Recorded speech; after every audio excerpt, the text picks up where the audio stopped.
Hey everyone, welcome. It is Wednesday night. I always have to pause these days and remember what day it actually is.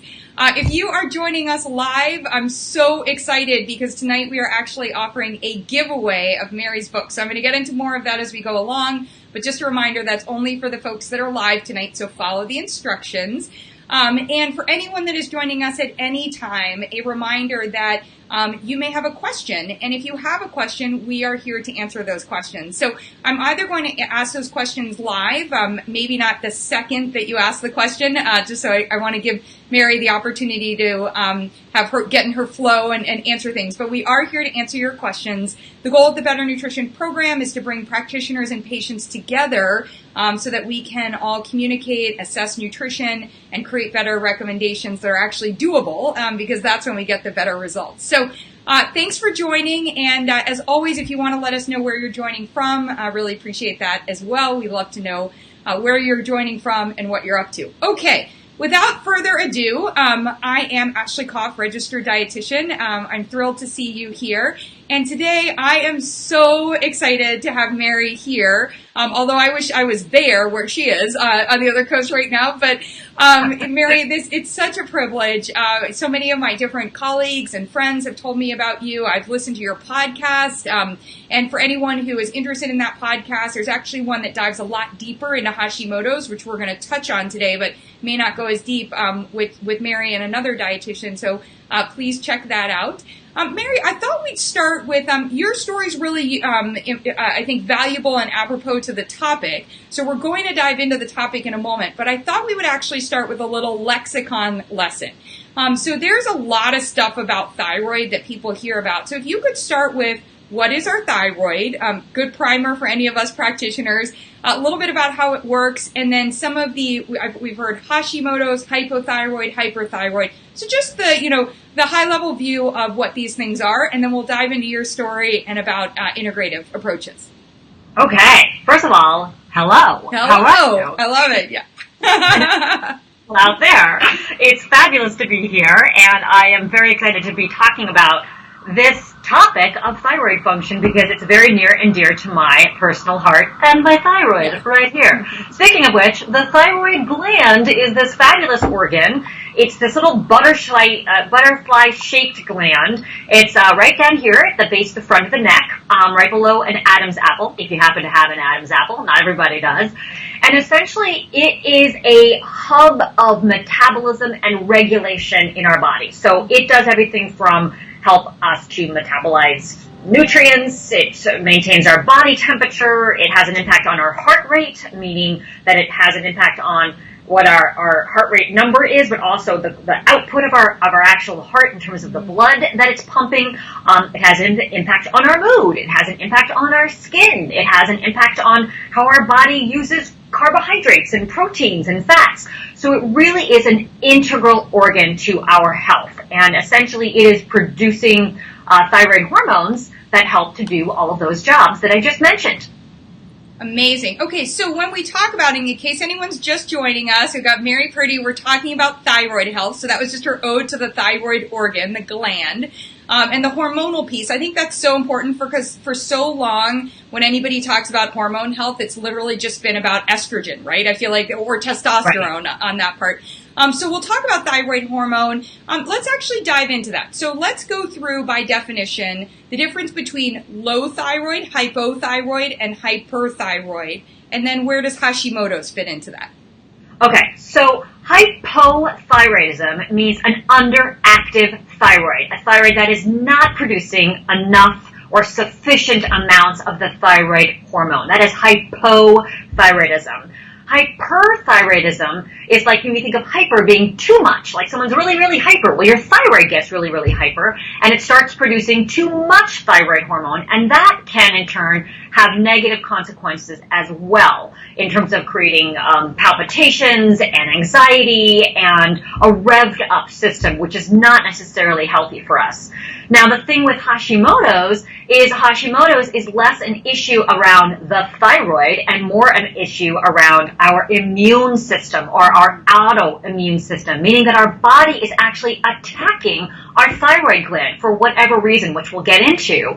And that is really where I think a lot of mainstream medicine sometimes misses the mark because they are treating an autoimmune issue by targeting thyroid function, which ultimately is important, but it isn't necessarily targeting or addressing the underlying cause of why the thyroid is not operational to begin with.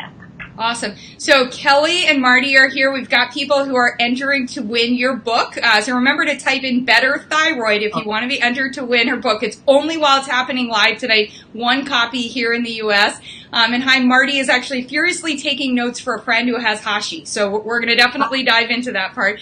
So let's pause for a moment. I've got Mary Purdy here, an integrative functional dietitian. She's got so much information, but she also has a personal history. So Mary, tell us about your experience and what led to your diagnosis, and then that'll help everyone sort of understand that this is you've been on this path from a personal standpoint as well as a practitioner. Thank you. Yeah, I like sharing this story because I think it's a little bit unusual. I was actually in my dietetic internship in 2008, and I suddenly started losing a little bit of weight. Now, I'm kind of I'm a fairly thin person, so for me, losing weight was obvious, and I started going, that's weird, I'm eating plenty of food. I also started having severe heart palpitations out of nowhere. I woke up in the middle of the night, heart palpitating for a number of minutes for zero reason. It went away. I went to the hospital, got my heart checked out. This continued over and over again where my heart would actually start pounding out of nowhere. I wasn't nervous. I wasn't anxious. It just was this flood that came over me. I went to the doctor. They said, I think your thyroid's out of whack. We're going to put you on Synthroid. So I said, okay. I went on Synthroid, listened to the doctor. I was sort of terrified. I was just able to think, I'm going to do whatever the doctor says because this is really unnerving. The palpitations continued. So I ended up going to the cardiologist, and the cardiologist I was on a monitor, and essentially I ended up getting put on an antihypertensive medication for people generally who tend to have high blood pressure, and that actually slowed down the rate of my heart. Now, what this did was stop those heart palpitations. Yeah. Thank you, which was awesome. But it really did not get to the crux of why the heck those heart palpitations started to begin with. And I wound up feeling super weird all the time because my heart rate was slowed down on purpose. So I'd be taking these exercise classes and I couldn't breathe because the antihypertensive medication slows down your heart, and therefore your heart doesn't really want to beat any harder than this. And so if you're doing a dance class or running, your heart isn't actually able to pump oxygen. So I was finding myself to be out of breath. Wow. And I thought, what the heck is going on? This is not right. Something is happening. I should not be on medication when I'm 35 years old for hypertension that I don't have. Right. So should I continue? Yeah, totally, because I think one of the really fascinating parts about this, and I'm going to lead the witness a little bit in your story, is so many people go to the doctor and they get certain blood work done around the thyroid, and it actually isn't telling us what we need to know. So please continue, and that I think will be very helpful for the reveal on that part. That's exactly right. So I got my TSH tested, which is the thyroid stimulating hormone. That is secreted actually by the pituitary gland in response to low thyroid hormone. So the body produces something called thyroid stimulating hormone, or called TSH, and that is essentially saying like, hey, thyroid, I'm stimulating you to create more thyroid hormone. And so when TSH is high, that means that, gosh, there's a message that the body is not creating enough hormone from the thyroid, so there's more thyroid stimulating hormone to bring that level up. But what they didn't test, and what they finally ended up testing, was for antibodies to let me know, oh, you actually have the antibodies to certain parts of your thyroid, namely the thyroid. I won't go too much into the details of the biochemistry, but there are certain antibodies that get created that are antibodies against your thyroid, and that's essentially called Hashimoto's. Mm-hmm. So I was diagnosed with that, but they still only treated it with the Synthroid, or with the fake thyroid hormone. So let's pause. I'm going to pause just because I want to take everyone along on the journey with us. I'm so knowledgeable, and sometimes, like, especially when it's happened to you personally, it's like, okay, I've got these different pieces. So an antibody, so you were just expressing that an antibody is produced when you're when there's an attack going on, when the body's attacking itself. That's the anti and the antibody. And so was that something that you suggested that they get tested, or had you gone to see an endocrinologist and as a result they decided to test it? Because a lot of times practitioners are not testing the antibodies when people go to check and see if their thyroid is okay, correct?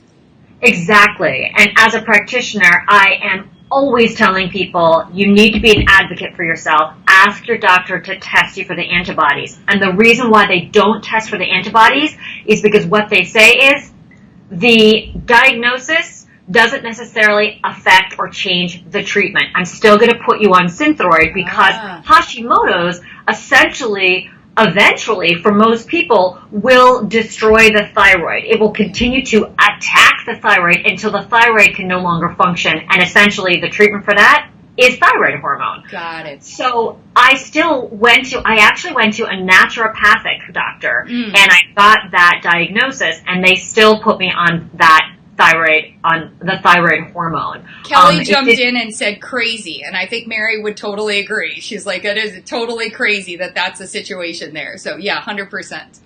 It is, because it really is not addressing why the heck do I have Hashimoto's to begin with? Why did I even get Hashimoto's? And how could we possibly think and strategize about other ways to support not just the thyroid, but hello, the immune system, the entire body. What are we doing with diet? What are we doing with lifestyle? What are strategies that may help to bring the body back into balance, as opposed to just cover up the problem with a medication that maybe ultimately we don't need to be on? Right. Maybe you do. I have worked with plenty of Hashimoto's patients, and for them, that Synthroid, or that combination of Synthroid with other medication, is critical for their being able to function. But I have to argue that it should not be necessarily the only strategy that practitioners utilize as a way to address this really, really common issue. Great. So let's take a step back and think about that gorgeous ode to the thyroid gland that you gave in the beginning. What does a thyroid gland actually need nutritionally to run better? So before we get into the autoimmune part, from that nutrition standpoint, so if we're just talking about keeping our thyroid healthy, or for people who are concerned about that, nutritionally, what are we trying to deliver there? So there's a few things. There's a couple processes. Again, I'm not going to get too much into the nitty-gritty of the biochemistry, but initially, when that thyroid stimulating hormone sends a message to the thyroid to start making that hormone, which is T3 or T4, that requires a couple of things. It requires protein, and specifically an amino acid, and amino acids are the components of protein. Tyrosine is an amino acid, so we do need protein in the diet to help create the thyroid hormone. We also need iodine. So iodine is an important mineral to make sure that we are getting sufficient amounts of in order to create that thyroid hormone. Now, the other thing is that when we have thyroid hormones, there's T4, as I mentioned, and there is T3. And T3 is the more active form of that thyroid hormone. T4 does a little something, but not so well. So essentially what has to happen in the body is T4 needs to get converted into T3 so it can be more active and do what it needs to in the body. And that conversion, like a million other biochemical reactions that are happening in your body right now, require enzymes. So enzymes help reactions to occur. And those enzymes don't just happen in a vacuum. They are reliant upon something called cofactors, which are nutrients that help those enzymes to function. And those nutrients are very often minerals. So for that reaction, for T4 to become T3, boom, we need things like selenium, which is a mineral, zinc, which is a mineral, and iron, which is a mineral.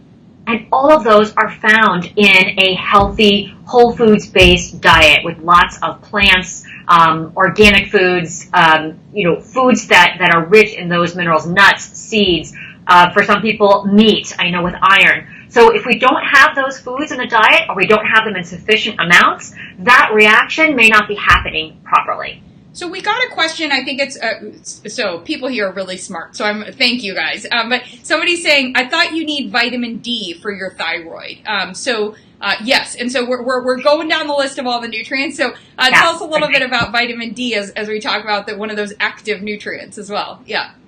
So vitamin D, vitamin D is almost like a hormone in itself, right? So it plays numerous roles in the body. It helps obviously with bone health, but it also has a huge impact on our immune function and our inflammatory processes. So for many people, Hashimoto's or not, hypothyroidism can be an inflammation of the thyroid. We know that vitamin D helps with inflammation or helps to reduce inflammation. So in that respect, yes, vitamin D is very important for supporting thyroid function.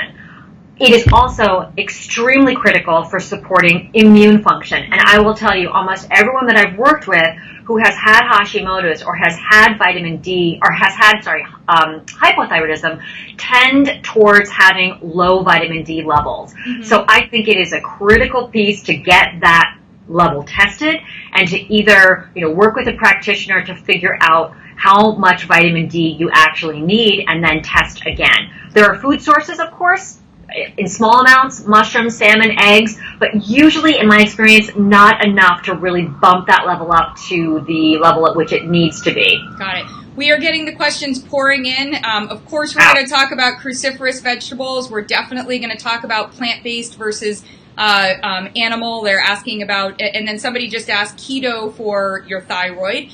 So let's start off with, we were just talking about the nutrients that the thyroid needs. And of course, you're here at the Better Nutrition Program, whether it's iodine, whether it's looking at your magnesium, whether it's looking at vitamin D, etc. We have really one of the only places, we created these because they don't exist elsewhere, to assess your total nutrition, what your labs aren't telling you. So are you getting in from your foods and supplements these nutrients that you need? Because when you mention things like iron and some of these others, we might get them in a supplement form, we might get them in a food form. And Gretchen, I'll also get to your question definitely on that part. So in terms of assessment, that's where I wanted to come in to the question, Mary. When somebody is wondering if they're getting enough of these nutrients in, I certainly argue in favor of the nutrition assessments, but what else? Is it sufficient to go get blood work done? Or do you need to do a stool test? Are you doing genetic testing? Tell us a little bit about how you're helping people figure out what it is they need for that, how they can see if their thyroid's getting what it needs. It's such a good question. I think many labs that are out there don't necessarily give us the full picture. There are, I would love to find more labs that test the specific nutrient profiles in a way that feels more accurate than some out there do. I think there are definitely some panels that work wonderfully for people, and then I think there's some that may miss the mark in terms of being 100% accurate.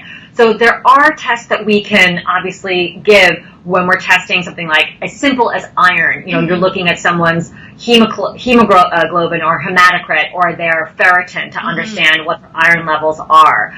In many cases, it is hard to know whether the blood test is accurately reflecting the amount of that nutrient in someone's bloodstream when a lot of these nutrients really are situated in the cell. They're there on a cellular level. So it can be hard to actually assess for those in specific blood tests. Ashley, you may take some blood tests in a way that I don't, or where I work at Aravel. We aren't able to assess some of those labs specifically. And I should say too today that the pieces of information that I am talking about today don't necessarily reflect the policies or the beliefs of where I work at Aravel. So some of these opinions are my own. I want to make sure that's clear as well. But I'm curious from your perspective, Ashley, if you have found blood tests in your practice to be very, very accurate in terms of determining those kinds of deficiencies and which ones have worked for you? Sure. Well, it's kind of a layup to this company that I created and why I created it. And Kelly Blake just, pops in here and said, normal doesn't mean optimal. And that's exactly the reason. I was just giving a talk at Integrative Healthcare Symposium, and I said, 1% of your magnesium is supposed to be in your blood. Well, we kind of need to know about the 99%. So, the Better Nutrition Program has just inserted in a set of tools that practitioners and patients can use together. You fill them out. They're very basic. They're quizzes, but they go through your foods, your beverages, your supplements, and then some lifestyle factors just to see what we know this. When we have this information, Mary and I can turn around and say, hey, you're not eating any of these foods. If you're keto, you're not getting in magnesium from anywhere. Maybe like we could introduce you to cacao, or we could talk about hemp, or we could talk about the reason for a supplement. Or in the case of the iron, as you were talking about, sometimes it's not the people not getting in enough iron. It's that they're taking a lot of calcium supplements at the same time, or they're taking calcium at the same time as the zinc, or, any of these things. So I think what you're saying is we can't rely on labs alone to know this. The real value is the food journal and then looking at what we know about the nutrients.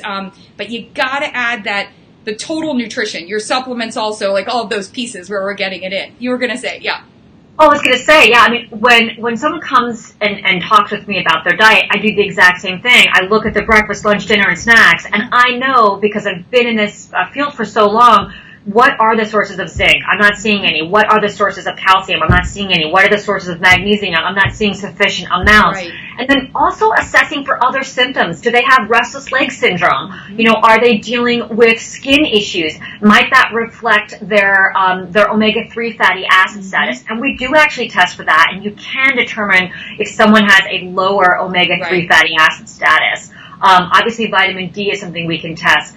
But medications are critical to look at too, because we know so many medications deplete certain vitamins and minerals from the body. So that comprehensive assessment, same thing with stress.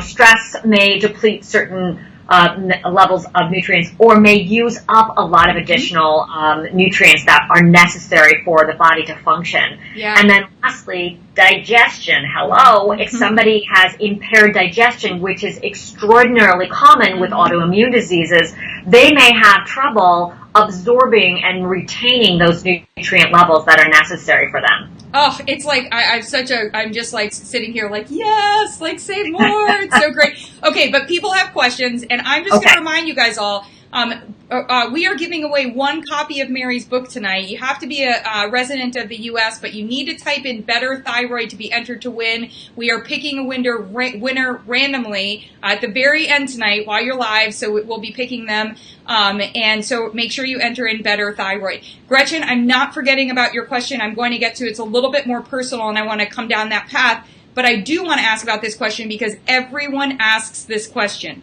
Kale, broccoli, Brussels sprouts, cauliflower. I mean, how can you be a good person today and not eat cauliflower, right? So cruciferous vegetables, what is their role with the thyroid? Let's talk. Okay, so the theory behind cruciferous vegetables, and you would have to eat a buttload of them, and, bless you for trying to eat so many that you think it would be that a big of an impediment. I highly doubt that it is. But essentially, there's a compound in those cruciferous vegetables that may block the uptake or reception of iodine into the thyroid gland to help with the creation of those very hormones that are necessary. However, you would have to eat, as I mentioned, a whole lot of cruciferous vegetables. And number two, if you cook the cruciferous vegetables, you will actually, with the heat, destroy, or what we call, kill. There's another word for it that's much more breaking it down. Yep, you got it. Yep. Yeah. Essentially, you're going to kill that compound that's in the potentially goitrogenic cruciferous vegetable. So just by the virtue of cooking that, you're going to help to reduce any issue that may be something that the Cruciferous Vegetables could contribute to. So I'm really never worried about that. That's awesome, and they're so delicious. The two places that I've had concerns for people at a period of time, I'm curious for you, is if somebody decides to do like a greens juice cleanse for any period of time, and the base is like all kale, because I'm first of all like, how boring? Why not do spinach or one of these others? But the other one is protein powders or greens powders, where you might be getting a really concentrated amount, again, of these greens. Do you, any sense of like how, I mean, I'm not worried about it if it's a juice for a period of time, but if it's kind of like foundational to what the nutrients that you're getting in the day, do you worry about that? Again, they're raw, they're uncooked, as a factor? Yeah, absolutely. I mean, I think you hit on the important piece there, which is that they're raw and they're uncooked and they're being consumed in copious amounts and in concentrated amounts. And as you know, Ashley, we are practitioners who look at the individual in front of us. We are not creating blanket recommendations for every single person. So for somebody, green juices may be the key for them to staying healthy, to feeling like they're supported, they're nourished. It's what gives them energy. And for somebody else, it's what exacerbates them. So I really try and work with people on a very personalized and individual level to say, all right, if you are attached to your green juices and you are not budging, let's see how that goes, and maybe try and let's add some beet juice, or let's add something else to it that might also provide benefit. So yeah, I think it's really important to be mindful about anything in excess when it comes to autoimmune issues in general, because remember, the immune system is on high alert, and the last thing we want to do is to give it more to be on alert about. And I'm going to go back to my personal story because I think this is critical too. When I was experiencing a lot of stress during my dietetic internship, because sometimes it's a little stressful, what was I doing? I was saying, it was right in the middle of winter, and I was like, I am going to just support my immune system so well. I was taking echinacea every day. I was taking licorice root because, licorice is supposed to be helpful for your adrenal glands. So I was drinking this licorice tea and taking echinacea and doing all these things to support my immune system. I will tell you that I whacked my immune system out of control with those things, because those two kinds of immune boosting herbs were actually detrimental to my particular situation. They upregulated one of my immune responses and spiraled it out of control. So I had to completely go off of those, and I realized after doing some research on this, I actually took echinacea again, and I got the heart palpitations again. So it was something very clear in my mind that turned out to be an exacerbation that I thought I was doing to be beneficial. So we need to be careful again and individualize those kinds of recommendations when people are going, I'm going to do what I can to boost my immune system. You might need to actually be very careful about that. I love it. And total shared brain syndrome with a couple of the questions that had come in, and then also with a thought that I had. And I just want to remind you, if you want to be entered for the giveaway for Mary's book, we're only giving away one live tonight. Make sure you type in Better Thyroid. So that's a great question. So people have said to me, like, especially when they're dealing with their thyroid issue, and as you said, like in the beginning, it was kind of all sorts of like not feeling well or feeling well, or feeling a little bit run down. And so the role of caffeine, and let's expand that to stimulants. So, there are medicinal mushrooms, whether you're talking about cordyceps or reishi, all these things that are really popular right now, as well as caffeine. And so I think that question of like, if you're feeling exhausted or tired, of course we want to be able to give you support, but what's that line? How do you sort of work with people on, I'll look at that whole class of stimulants, anything that might be more stimulating to the body? Yeah, I would be extraordinarily mindful about stimulants, especially if somebody has a tendency towards hyperthyroidism, because the last thing you want to do is upregulate their heart rate and upregulate, again, their immune system to be on overdrive. And remember that with Hashimoto's, one of the things that can happen is actually an attack on the thyroid that creates a transient flow of the storage of thyroid hormones. Thyroxine is the storage form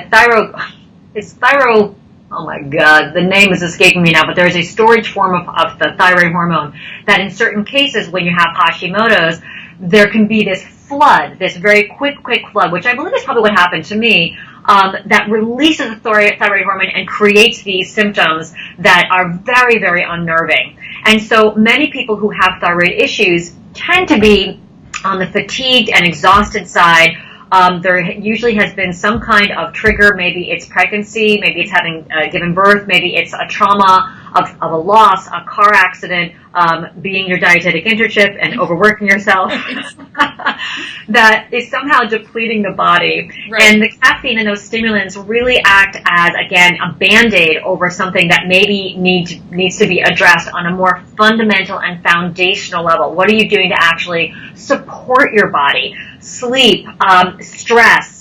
How else are you making sure that your immune system is not spiraling out of control? What are you doing for self-care? Are you eating any foods that may actually be disrupting your fundamental immune system, which is in your gut? And that's a whole other conversation as well. I love that, though. I think that that's such an important piece, and it was naturally where I wanted the conversation to go. I just want to remind, we have two people that asked a little bit more personal questions, Gretchen and Marty. Do not worry, we are going to get to those. I just wanted to make sure that I got through some of the overarching information, but we certainly are going to ask. And Marty, I actually think yours is a nutrition or a health-based question, so we'll certainly ask that part. Okay, so question on, so when we talk about then what to do from a healing standpoint, I think that this is where people really struggle, and I love that you're bringing the digestive piece into it. It can feel like a lot. I have a close friend that has just been kind of going through what sort of what you were describing on that part, and it was like, wow, like I basically have to like step out of my life in order to start the healing process. So I'd love any of your quick tips, any things that have worked for you or for your patients of how to, or maybe there's even stages or phases, what you need to kind of work on first and go from there.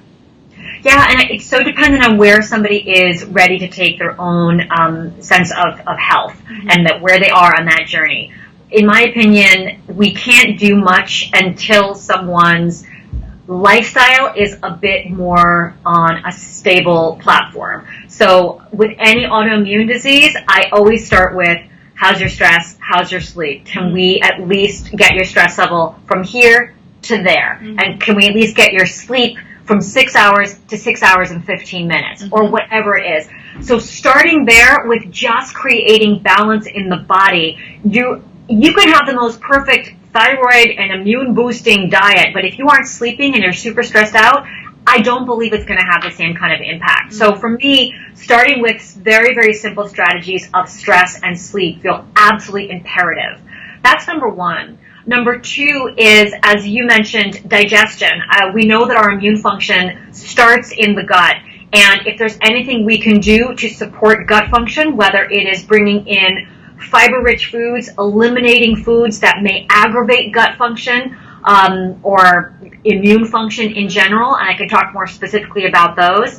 And then number three, I would say, is cleaning up the diet. And I know that word is a little bit controversial, the word clean, so I can change that to making the diet more nutritiously sound, of really amping up the foods that are very, very nutrient dense, and making sure people are eating a breakfast, whatever that means for people, a lunch, and a dinner, and having balance in those meals and not skipping, which can ultimately create blood sugar imbalance, which can exacerbate all kinds of autoimmune diseases, specifically around the thyroid. So those are some starting places. Of course, there's more specifics, but I wanted to pause and take a look. And we are, and Dale, I'm going to get to your question too. I promise you guys, or Delene. Ooh, beautiful name, Delene. I'm going to get to your questions in a moment. I did want to hit on the trend topics because this is one of those areas. So look, a lot of people are dealing with thyroid issues. As we talked about, this gland is does so much in the body, and we have the awareness. So there's a lot of recommendations that are out there. And literally today I was just for fun, Dr. Googling to see what I would get. And I got, keto for thyroid, collagen for thyroid, CBD for thyroid. So I'll start with I was going to say they were all C's, and then I realized I'm not spelling keto properly, but let's just start in with all the, kind of going that, right? So collagen, CBD, and keto, or any other, of the trends that you want to weigh in on in terms of their potential to be helpful, or maybe their potential to be a little bit, I'd shy away from that from a thyroid standpoint. Well, can I start with one that you didn't mention that is also a C? Yeah. Okay, and that's celiac. Oh, so yes. almost half of people who have celiac disease have some kind of thyroid issue as well. So I'm a big fan of ensuring that people get tested for celiac disease, because that can be quite common when people have Hashimoto's.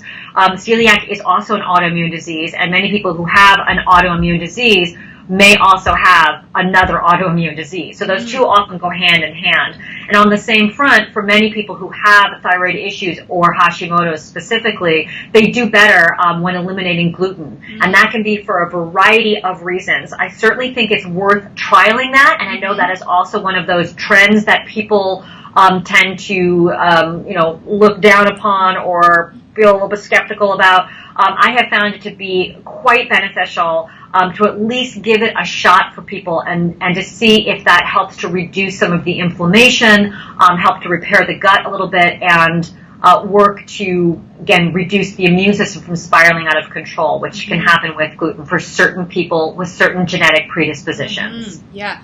And at minimum, I would add to that, if you are going to have gluten, make sure that you're getting in organic, and really trying to look for glyphosate residue free wherever possible. I mean, glyphosate, what we certainly know it has an impact on the lining of the digestive tract. It's not like perchlorate, where we're very clear on its interference with iodine and specific to the thyroid, but the cleaner, as you were talking about, the cleaner your food, I don't think it's a bad word, but we're trying to get rid of some of those things. Okay. So any of the other ones pop out, and there's no need to comment on them. It was interesting to me to see that people were, claiming that that everything from they're amazing to danger. So.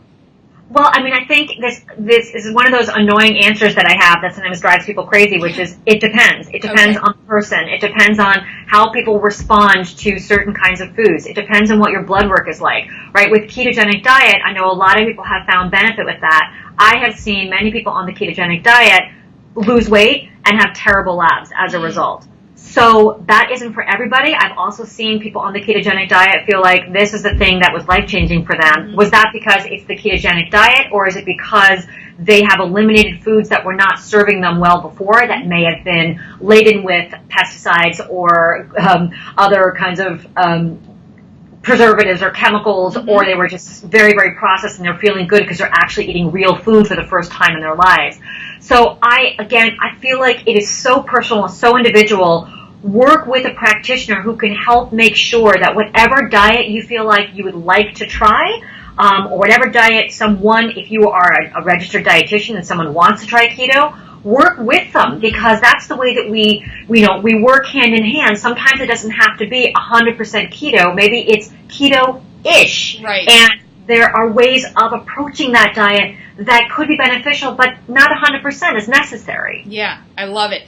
That's actually my favorite answer. So it was a layup to you to have you remind everyone that the trends, you need to assess them as it relates to you. So I love that. Okay, we are going to dive in. We're so lucky to have you here. You guys are getting like a personal, remember, I am going to ask personal medical questions here. Mary is going to answer them. We are not diagnosing or treating you. We're giving some thoughts here. And if you want more specific information, you must follow up with her. And these do not reflect in any way her employer, Aravel. This is all specific to Mary Purdy RD. Okay, Gretchen. So Gretchen's daughter has juvenile RA and hypothyroid. And so she's just wondering if you have any recommendations. And then she added, if you have eliminated gluten, sugar, and dairy due to food tests and still have inflammation and sinus infections, any ideas? Okay, so those are two totally different ones. We'll start off, Gretchen, with the first question about her daughter, juvenile RA and hypothyroid. I think that comes up to the autoimmune discussion that you were just having. Yeah, so I would be curious to see if she has juvenile rheumatoid arthritis. Then it would be intriguing to see if she also got tested for the Hashimoto's antibodies if they were present. I wouldn't be surprised if they were. I'm not sure if she's also the one who has eliminated gluten, sugar, and dairy, or if that's a totally separate question. Yeah, I wasn't sure either. Yeah. I think it is very well worthwhile. There's some pretty strong research to show that RA responds quite well to a gluten-free diet. So it certainly is of benefit to do that. And then the other things, again, that come up in my mind are inflammation, because we know any kind of itis is an inflammatory condition. And that's where, do you have enough omega-3s in the diet.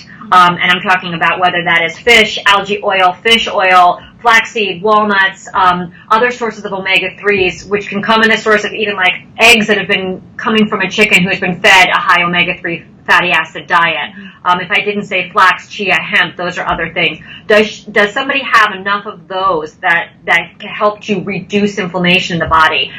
Same thing with vitamin D. Is there a sufficient amount of vitamin D in the either supplement regimen or in the diet? And then number 3, are there enough antioxidants in the diet? Remember, we need antioxidants, which are essentially those vibrant powerhouses of foods, denoted by color, that help to neutralize some of the free radical production that occurs in our body naturally, and then also from outside forces. If we don't have sufficient amounts of those anti-inflammatory, antioxidant foods, that may also predispose us to having more inflammation, which again can be connected to that arthritis, juvenile arthritis, or rheumatoid arthritis, or other inflammatory issues. Mm-hmm. So those are some of the issues, or some of the foods that I would say are really critical to keep in there. Yeah, I love it. And I think, Gretchen, if you weren't on at the start when Mary was talking about how just integral all of this is to digestive health, I think we can add on top of that part, and without, repeating and going down there, I think if you're still seeing inflammation, sinus infections, things like that, you really have to look at the health of that digestive tract lining, its ability to absorb nutrients, keep probiotics in the gut, so things like glutamine and, some of these other nutrients may be very important there. But certainly follow up with Mary directly. Her website is right here. She's got a ton of information, and you can help you further. So Marty had a question. She said, not nutrition-based, but have you heard of thumping your thyroid? She said she remembers seeing this a few years back, and it was supposed to stimulate the thyroid, but she's going, on that one. Yes. I have not heard of that. I've heard of many things, tapping your face, and there's all different kinds of body work, I think, that many people subscribe to. I'm going to not say much more about it because I feel like it's not within my ability to recommend or not recommend that. So I think I'll just leave it at that. On the thumping. That said, it raises a great question. Acupuncture and sort of other modalities, are those things that you either personally have explored as it related to your Hashimoto's and healing, or things that you have seen patients have experienced where they've integrated that into their whole treatment protocol? 100%. 100%. Again, not everybody, if needles are something that cause anxiety, don't go to an acupuncturist. Yeah, that's right. But body work, chiropractic, if that works for you, acupuncture, craniosacral, saunas, anything that you find to be personally calming for you, listening to music, all those different things that affect the body in a way that help to reduce that overstimulated and what we call the sympathetic nervous system being in fight or flight.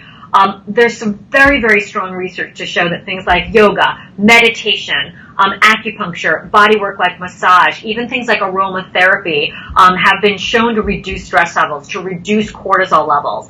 So anything that people find they know for themselves reduces their stress or makes them feel calm, I'm a huge advocate for reaching out and finding those services. And if you can't afford those services, there are plenty of things online. There's yoga online, there's meditation online that is 100% free. And then there's just taking a walk outside, being in the natural environment, which also has been shown to reduce cortisol levels. There's some really strong research that trees, being amongst the trees, yes, it sounds kind of crazy, but it's true, that can actually be very beneficial for the brain. Yeah. Love it. And Delene, you had asked, I think this is a great one. So let's talk about the hereditary nature. So are thyroid abnormalities hereditary? So we're sort of in like the environment or the, nature nurture on that part. In my opinion about genetics is that genetics are ultimately a sign of our potential. They aren't necessarily our destiny. And essentially when we think about what health is, it's determined not just by genetics, which is about 30% of where our health determinants are. It's determined by our environment, by our lifestyle, and our genetics, and the intersection of all those things. So while you may have genetic potential for having an autoimmune disease, that doesn't mean that has to happen. And there are many other factors that may be playing a role. Environmentally, I mean, Ashley already started talking about this. Chemicals are a huge component of autoimmune issues, and specifically thyroid, because of how disrupting they are. So there are those endocrine disrupting chemicals. Endocrine meaning that's part of our hormonal system that covers reproductive hormones as well. So when we are exposed to an onslaught of endocrine disrupting chemicals, genetics or not, that may have an impact or may upregulate the genes that tend towards having an autoimmune thyroid issue. So being very, very mindful of how the diet may factor into your life, your stress may factor into your life and your health, and environmental exposures to chemicals, whether that is stuff that you are putting on your body, in your body, or being exposed to in your workplace or your home environment. Yeah, so important. And I think that final piece too, I remember it was, and we both know and totally respect her, Dr. Tirana Lodog. I remember she was the one who really talked to me about, with my patients early on, looking at the water, and understanding are you in places where your patients may be more exposed to perchlorate. And now, of course, we know in our skincare and, the things, our deodorants, that there can be ingredients that are going in. So I just think it's so important to look at that in totality. Oh, and fluoride too. I mean, I'm not a dentist. I'm not trying to tell people what kind of tooth care regimen they should have, but we do know that fluoride, remember that reaction I talked about from T4 to T3 that requires those enzymes? Mm-hmm. Fluoride actually interferes with that reaction. So, I know we're dietitians. We're not talking often about someone's toothpaste or someone's water supply and where they're getting it from, but it's interesting to at least consider that as part of this overall picture. Mm-hmm. And we can recommend more natural forms of toothpaste and have them talk to their dentist about it. Are they predisposed to having lots of cavities? Is that in fact an issue? Mm-hmm. So, in my mind, it's never one thing. It's never like, oh, you had too much broccoli, or you put on some, you ate from a plastic bottle and you got exposed to bisphenol A. Mm-hmm. It's never one thing. It is this confluence of factors that are coming into play that are likely all converging and creating an atmosphere that is making something like Hashimoto's or thyroid dysfunction more possible. I think that's so important, but I love at the same time, it's the two sides of the coin, because then people will be like, I'm so overwhelmed because it's my whole life, all these different, I have to look at all these other things. So I like to remind everyone, I don't know, Mary, this is going on 22 years for me. I know you've been in the business for quite some time. I've never met a total hot mess. I've never met somebody where it's all those things, So one of the important things to do is to really take stock and to work with somebody who's going to help you see what you're already doing that is so great and is already better, and then let's not change those things. Let's just build on and make the improvements, because we don't want to stress you out in pursuit of the better. As you said at the beginning, you can't have that better diet if this help your thyroid if the stress is overwhelming on that part. So true. Yeah. I was going to say one more thing too, which is I love asking people, and I'm sure practitioners who are out there do the same. Is we ask folks, where are you ready to begin? Mm-hmm. What's the lowest hanging fruit? What's one thing you could do this week that you feel like would support your health? It does not ever have to be a 180. And in fact, it shouldn't be, because that's impossible. Yeah. I wouldn't ask that of myself. Yeah. So what's that one simple thing that you could begin to start doing that might be of benefit to you, that would be easy to make happen? Yeah, and to your point when you started off talking about empowered patients, how it's important for us to stand up for ourselves. If you're in the doctor's office, if you're in with a dietitian, if you're in with our colleagues, if you're in with a fitness professional, and they're just giving you too much, then just say thank you for all of your knowledge. Let's start with one thing. And I think that's it's a gift you can give to yourself. And also as practitioners, sometimes we just get so excited about all the things that we think, all of these different pieces that we can work on. And so you help us do better by reining it in and just saying hey, this is one or two things, that I can work on. So, well, Mary, I have to thank you. I knew this would happen when we got started, everyone. I was like, I can keep her on here for 2 hours. I would, so much that I want to talk to you guys about, and talk to Mary about and have her share her knowledge with you. But the great news is she does that all the time. So, you can definitely catch her at her website. Super easy to navigate. I was on there learning all of these different things. Her podcast is awesome. She has great people on. You had a friend of mine. Has the one with Miles already aired, or is that one out there? Yeah, it'll be out in about a week or two. So. Awesome. Okay, great. So that one's an amazing one because especially from a men's health standpoint, just incredible on that part. Yes, and so I did. Oh, I forgot. I had to pick one. I've got my little. Hold on. I'm gonna do my. Mary, you can say your good nights, and I'm gonna do. I'm gonna tell you who our winner is. Oh, we've got. Okay, we've got Kelly Blake. So Kelly Blake Kelly did Better Thyroid in here, and you won Mary's book. So yay, Kelly! Yay! So exciting, awesome. We had several people on here who want the book. Mary can tell you where to get it, all that good stuff. And she'll be in here answering questions. And of course, I'll tag her if you have some additional questions. Gretchen, you are most welcome. Thank you so much for joining. Marty, we're getting a lot of hearts and thank yous. And Kelly, I'll put you a note in here, but if you can just make sure to send us over your address, or it's probably better if you email it so that we don't have your address floating through Facebook. So I'll go ahead and connect with you. There you go, Kelly. So Kelly, if you want to actually on Mary's Facebook page, just give her your email, then we will make sure that you get that book. And it's awesome. All right, everyone. Have a great time. Please share this with anyone that you know who may be struggling to get the support that they need related to their thyroid, to that awesome gland. And also, if you're watching us on YouTube, we always appreciate a thumbs up. That we're in it to make sure that we're providing the kind of information that can be beneficial to all of you. Mary, thank you so much. Love this. You're such a wealth of knowledge, and I look forward to hopefully having another conversation with you. Thank you so much. It was wonderful talking to you, and I learned something from you guys today. So I always love doing these kinds of events. So thank you so much for having me. Fantastic. Good night, everyone. Good night.